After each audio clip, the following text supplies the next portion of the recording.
नमस्कार साथियों, मैं doctor Manoj Ahuja Ahuja news channel में आपका हार्दिक अभिनंदन करता हूं। आहूजा न्यूज बुलेटिन देखने से पहले हम आपको बता दें, हमारा न्यूज चैनल कोई प्रोफेशनल चैनल नहीं है। कानून की विशेष जानकारियां दिखाना, मौजूदा विधानसभा से संबंधित महत्वपूर्ण खबरें दिखाना और हमसे जो लोग जुड़े हुए हैं, हमारे सब्सक्राइबर्स, हमारे मित्र, हमारे शुभचिंतक, उनसे जुड़ी हुई महत्वपूर्ण खबरें दिखाना हमारे आहूजा न्यूज चैनल की पहली प्राथमिकता में शामिल है।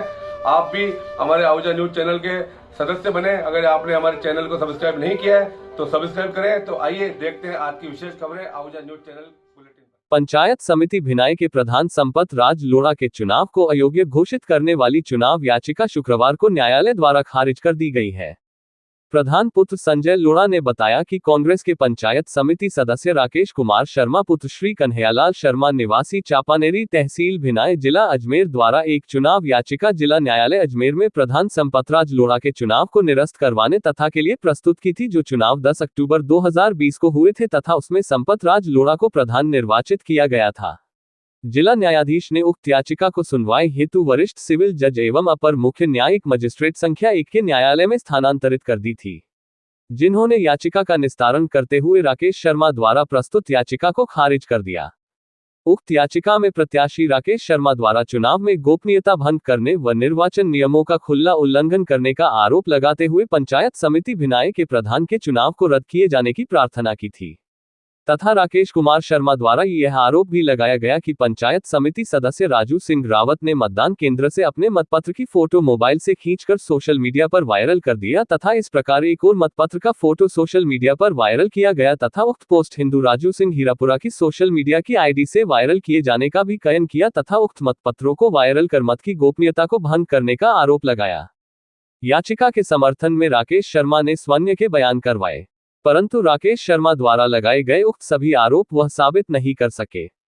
वहीं इस मामले में प्रधान संपतराज लोढ़ा की ओर से अधिवक्ता अजय वर्मा, रमेश वर्मा, राज उपाध्याय तथा चंद्रशेखर जोशी ने दौरान बहस कायम किया कि पंचायत समिति भिनाई के प्रधान के चुनाव में किसी भी प्रकार की कोई गोपनीयता भंग नहीं हुई है एवं न ही निर्वाचन के नियमों का उल्लंघन किया गया है। उक्त चुनाव पूर्णतया विधि के प्रावधानों के अनुरूप विधि सम्मत तरीके से निर्वाचन अधिकारी द्वारा निष्पक्ष रूप से संपादित कराए गए। उक्त तर्कों से सहमत होते हुए माननीय अपर मुख्य न्यायिक मजिस्ट्रेट संख्या 1 अजमेर के पीठासीन अधिकारी श्री गौरव गरवा द्वारा उक्त चुनाव याचिका खारिज की गई। वहीं शाम को निर्णय सुनते ही सेशन कोर्ट अजमेर में अधिवक्ता परमेश्वर चौधरी, महेंद्र उपाध्याय, कैलाश नोगिया, चंद्रशेखर जोशी, मुकेश शर्मा, प्रदीप बारेसा, टीना टेपन, राजेश गुर्जर, विनोद चौधरी, मधुसूदन आचार्य, मनीष मेघवाल सहित अन्य अधिवक्ताओं व भाजपा कार्यकर्ताओं ने प्रधान पुत्र संजय लोढ़ा को माला पहनाकर मुंह मीठा करवाते हुए बधाई व शुभकामनाएं देते हुए कहा कि सत्य की जीत हुई है। वहीं इस मौके पर एडवोकेट चंद्रशेखर जोशी ने कहा कि कांग्रेसी नेता राकेश शर्मा ने दुर्भावना पूर्वक आशय की याचिका पेश की थी, जिसमें कोई सार नहीं था, जिसे न्यायाधीश ने सुनवाई के बाद खारिज कर दूध का दूध और पानी का पानी कर दिया और अंततः सत्य की जीत हुई है, जिसकी हम सबको खुशी है।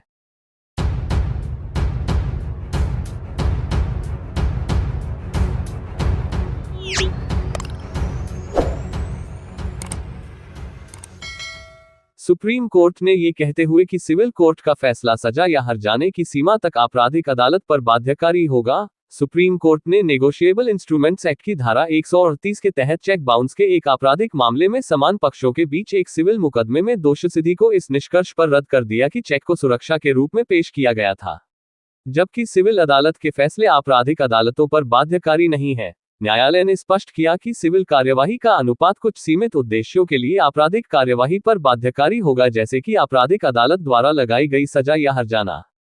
जस्टिस संजय करोल और जस्टिस अरविंद कुमार की पीठ ने कहा, केजी प्रेमशंकर बनाम पुलिस निरीक्षक एवं अन्य के अनुसार स्थिति में मामला यह है कि सजा और हर्जाने को अदालतों के सिविल और आपराधिक क्षेत्राधिकारों में निर्णयों के टकराव से बाहर रखा जाएगा। इसलिए वर्तमान मामले में ये देखते हुए कि आपराधिक क्षेत्राधिकार में न्यायालय ने सजा और हर्जाना दोनों लगाया है, उपर्युक्त निर्णय का अनुपात ये तय करता है कि आपराधिक क्षेत्राधिकार में न्यायालय सिविल न्यायालय द्वारा चेक घोषित करने के लिए बाध्य होगा। विषय विवाद का मामला केवल सुरक्षा के उद्देश्य से होना चाहिए। हाईकोर्ट और ट्रायल कोर्ट के निष्कर्षों को उल्टते हुए जस्टिस संजय करोल द्वारा लिखे गए फैसले में कहा गया कि कानून ये परिकल्पना नहीं करता है कि सिविल कानून और आपराधिक कानून के तहत शुरू की गई कार्यवाही एक दूसरे पर बाध्यकारी होगी, क्योंकि दोनों कार्यवाही के तहत मामले उसमें दिए गए साक्ष्यों के आधार पर निर्णय लिया जाना चाहिए। मामले की पृष्ठभूमि के संबंध में। वर्तमान मामले में शिकायतकर्ता प्रतिवादी द्वारा अपीलकर्ता आरोपी के खिलाफ नेगोशिएबल इंस्ट्रूमेंट्स एक्ट 1882 की धारा 138 के तहत चेक अनादर के लिए आपराधिक कार्यवाही शुरू की गई थी। इसके विपरीत अपीलकर्ता अभियुक्त ने शिकायतकर्ता प्रतिवादी को अपीलकर्ता अभियुक्त द्वारा दिए गए चेक को भुनाने से रोकते हुए सिविल कार्यवाही शुरू की थी। अपीलकर्ता को चेक अनादर का दोषी पाया गया और उसे 1 साल की कैद और 2 लाख रुपये जुर्माने की सजा दी गई। जबकि सिविल कोर्ट ने शिकायतकर्ता प्रतिवादी के खिलाफ वाद का फैसला सुनाया और उन्हें चेक राशि भुनाने से रोक दिया। अपीलकर्ता अभियुक्त की सजा को हाईकोर्ट ने बरकरार रखा, जिसके बाद सुप्रीम कोर्ट के समक्ष एक आपराधिक अपील दायर की गई। शुरुआत में सुप्रीम कोर्ट ने कहा कि सिविल अदालत और आपराधिक अदालत के परस्पर विरोधी फैसले एक दूसरे पर बाध्यकारी नहीं हैं। हालांकि सिविल अदालत का फैसला केवल सजा जैसे सीमित उद्देश्यों के लिए आपराधिक अदालत पर बाध्यकारी होगा। केवल आपराधिक अदालत द्वारा लगाया गया हर्जाना, ऐसी सजा या हर्जाना को कानून में अस्थिर बनाने के लिए। कोर्ट ने इकबाल सिंह मारवाह बनाम मीनाक्षी मारवाह के संविधान पीठ के फैसले पर भरोसा जताया, जिसने के.जी. प्रेमशंकर मामले में लिए गए दृष्टिकोण का समर्थन किया था। इकबाल सिंह मारवाह मामले में अदालत ने कहा कि न तो कोई वैधानिक प्रावधान है और न ही कोई कानूनी सिद्धांत है कि एक कार्यवाही में दर्ज किए गए निष्कर्षों को दूसरे में अंतिम या बाध्यकारी माना जा सकता है, क्योंकि दोनों मामलों का निर्णय उनमें दिए गए सबूतों के आधार पर किया जाना है।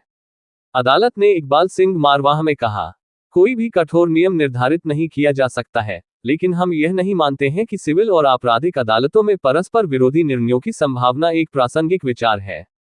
कानून ऐसी स्थिति की परिकल्पना करता है जब ये स्पष्ट रूप से सजा या क्षतिपूर्ति जैसे कुछ सीमित उद्देश्यों को छोड़कर एक अदालत के फैसले को दूसरे पर बाध्यकारी या यहां तक कि प्रासंगिक बनाने से रोकता है। उपरोक्त टिप्पणियों के आधार पर वर्तमान मामले में अदालत ने कहा कि चेक राशि को संलग्न करने में सिविल कोर्ट द्वारा लगाए गए प्रतिबंध के कारण, खाता बंद होने के कारण चेक के बिना लौटाए जाने के परिणामस्वरूप होने वाली आपराधिक कार्यवाही टिकाऊ नहीं होगी। इसलिए कानून को रद्द किया जाना चाहिए और रद्द किया जाना चाहिए। तदनुसार अपील की अनुमति दी गई और एनआई अधिनियम के तहत ट्रायल कोर्ट द्वारा लगाए गए नुकसान को अपीलकर्ता अभियुक्त को वापस करने का निर्देश दिया गया। केस प्रेम राज बनाम पूर्णिमा मेनन और अन्य 2024 सुप्रीम कोर्ट।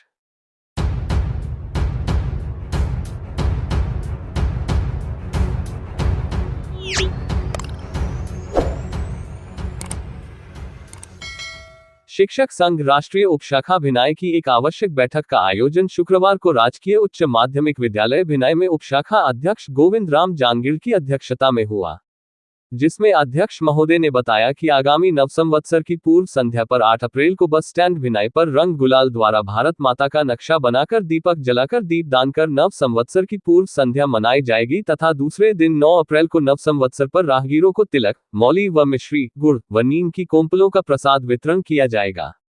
उपशाखा मंत्री दिनेश कुमार वैष्णव ने बताया कि 14 अप्रैल को अंबेडकर जयंती को समरसता दिवस के रूप में मनाया जाएगा, जिसमें संगठन द्वारा अंबेडकर सर्किल भिनाई पर बाबा साहब की मूर्ति पर माल्यार्पण कर अंबेडकर छात्रावास में संगोष्ठी का आयोजन किया जाएगा। जनमत परिष्कार के तहत आगामी लोकतंत्र के महापर्व लोकसभा चुनाव पर अपनी भागीदारी सुनिश्चित करते हुए लोगों को वोट देने के लिए प्रेरित करने पर चर्चा की गई। जिला मंत्री अर्जुन खटीक ने नव नियुक्त शिक्षकों के सम्मान के लिए अपने विचार रखे। क्षेत्रीय संगठन मंत्री ताराचंद प्रजापति ने बताया कि हमें शिक्षकों को समस्याओं के समाधान के लिए तैयार रहना चाहिए। अधिशेष शिक्षकों के वेतन में आ रही समस्या के बारे में भी विस्तार से चर्चा की। विभिन्न कार्यक्रमों हेतु संगठन के पदाधिकारियों को दायित्व दिए गए। बैठक में रतन लाल जांगीड़, प्रमोद तिवारी, अनिल राव, मुकेश कुमार रावत, सुल्तान मीणा, बुधराज कुम्हार, राजू माली, धर्मी चंद माली, रामप्रसाद लक्ष्यकार, शिवराज मीणा, सोहन सिंह, सत्यप्रकाश कछोट, राजू लाल माली, धन्य सिंह, देवीलाल चंदेल सहित अनेक शिक्षक उपस्थित थे।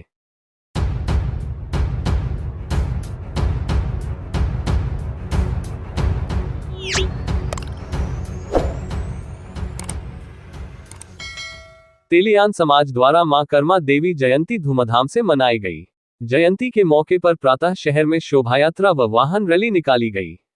शोभायात्रा यहां 3 बत्ती तिराहे स्थित सीताराम मंदिर से पूजा अर्चना कर प्रारंभ हुई, जो अजमेरी गेट, घंटाघर, सदर बाजार, गणेश मंदिर, खिड़की गेट, पुराना अस्पताल मार्ग, अजमेरी गेट, जयपुर रोड होते हुए राजपुरा रोड स्थित भूरा धाम पहुंचकर संपन्न हुई, जहां समाज का प्रतिभावान व वरिष्ठ जनों का सम्मान समारोह आयोजित किया गया। रैली का शहर में जगह जगह पुष्पवर्षा कर स्वागत किया गया तथा समाज के लोगों द्वारा शीतल पेय व अल्पाहार वितरण किया गया। शोभायात्रा के दौरान समाज की महिला व बालिका दुपहिया वाहनों पर सवार होकर चल रही थी तथा कर्मा देवी के जयघोष लगा रही थी। समाज की महिलाएं सिर पर की कलश लेकर रही थी तथा युवक युवतियां डीजे की धुन पर नाचते गाते हुए चल रहे थे। 5 धुनों पर युवक युवतियां सोवा होकर चल रहे थे तथा मुख्य जयमान बगी में सवार थे। शोभायात्रा के दौरान मां कर्मा देवी की आकर्षक झांकी साथ चल रही थी। इस दौरान समाज के नन्हे मुन्ने बच्चों ने कई स्वांग धारण किए थे। सम्मान समारोह में मुख्य अतिथि के रूप में विधायक शत्रुघ्न गौतम मौजूद थे, जबकि अध्यक्षता सभापति कमलेश साहू ने की। विशिष्ट अतिथि के रूप में प्रधान होनहार सिंह राठौड़, आंसित के पालिकाध्यक्ष देवीलाल साहू, नसीराबाद पालिका उपाध्यक्ष शंभू साहू, समाज की अखिल भारतीय महिला अध्यक्ष अलका साहू मौजूद थे। समारोह को संबोधित करते हुए विधायक शत्रुघ्न गौतम ने कहा कि तेली समाज की आराध्य देवी मां कर्मा देवी ने समाज हित के अनेकों कार्य किए हैं, जिनकी बदौलत ही आज हम उन्हें याद कर रहे हैं। गौतम ने कहा कि सामाजिक कार्य समय समय पर होने चाहिए, जिससे सामाजिक समरसता को बढ़ावा मिलता है और समाज का उत्थान होता है। इस मौके पर समिति अध्यक्ष ओम प्रकाश साहू, वरिष्ठ उपाध्यक्ष मोहनलाल बाथरा, गोपाल लाल मांगलुंडिया, समिति के मंत्री रामस्वरूप जेतवाल, उपाध्यक्ष गजानन गैरोटिया, डॉक्टर विष्णु कुमार बलरेवा, पार्षद नंदकिशोर जेतवाल, कन्हैयालाल जेतवाल, भावरलाल जेतवाल, महावीर प्रसाद अग्रवाल, शंकरलाल जेतवाल, गोपाल लाल साहू, धनराज ढाकरिया, रामदेव नैनावा, घीसालाल बनवाल, बाबूलाल पंड्यार, बजरंग पंड्यार, नाथुलाल आसरवा, राजू अग्रवाल सहित समाज के कई महिला पुरुष मौजूद थे।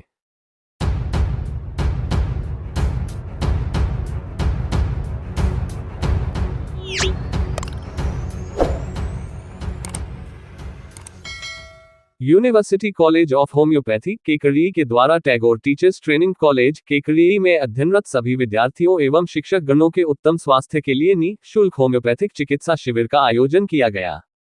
शिविर चिकित्सा प्रभारी डॉक्टर अंशुल ने बताया कि शिविर में शामिल चिकित्सकों की टीम में सह आचार्य सर्जरी विभाग डॉक्टर नीता शर्मा एवं सहायक आचार्य पैथोलॉजी विभाग डॉक्टर भारत शर्मा, कंपाउंडर आनंदीलाल, अमित मीना शामिल थे। इस शिविर में टैगोर टीचर्स ट्रेनिंग कॉलेज में अध्ययनरत कुल 86 विद्यार्थियों एवं शिक्षक गणों का स्वास्थ्य परीक्षण किया एवं निःशुल्क दवा वितरण की। इसके अलावा उनके बेहतर स्वास्थ्य के लिए चिकित्सकों की टीम ने हेल्थ टिप्स एवं जीवन शैली से संबंधित विकारों से बचने के उपायों के बारे में भी अवगत कराया। शिविर समापन के पश्चात Tagore teachers training college Kekri के प्राचार्य डॉक्टर वीपी शर्मा ने सभी चिकित्सकों को उनके समर्पण एवं सेवा भाव के लिए धन्यवाद दिया। होम्योपैथी महाविद्यालय के प्राचार्य एवं चिकित्सालय अधीक्षक डॉक्टर पुनीत आर शाह ने सभी चिकित्सकों का उत्साहवर्धन किया एवं इस तरह के स्वास्थ्य परीक्षण के शिविरों को महाविद्यालय के विद्यार्थियों के बेहतर स्वास्थ्य के लिए अत्यंत उपयोगी बताया।